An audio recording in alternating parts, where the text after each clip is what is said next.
The other category of exercise we're going to talk about today is resistance training. Now, most of the studies involving resistance training and their effects on the brain, both brain longevity and brain performance, focus on either compound, so multi-joint movements, so think squats, deadlifts, bench press, shoulder press, dips, etc. But very often, and this is just a byproduct of how studies are done in the laboratory, very often the exploration of the relationship between resistance training and brain health and longevity are single joint isolation exercises, like a single leg extension even. You might be thinking, wait, just one leg doing the leg extension? Yes.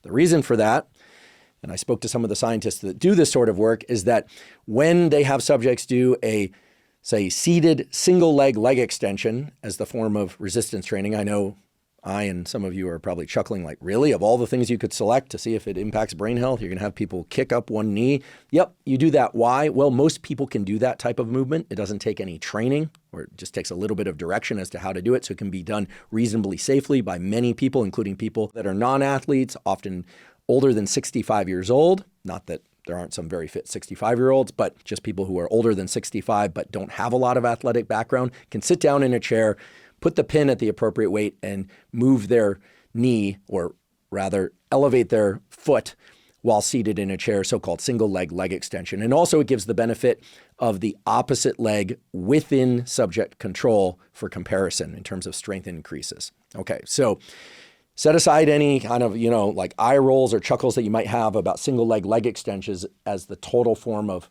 resistance training that's being explored, because yes, those studies are still informative. In fact, they perhaps even identified the lower threshold for the amount of resistance training and type of resistance training that could benefit the brain.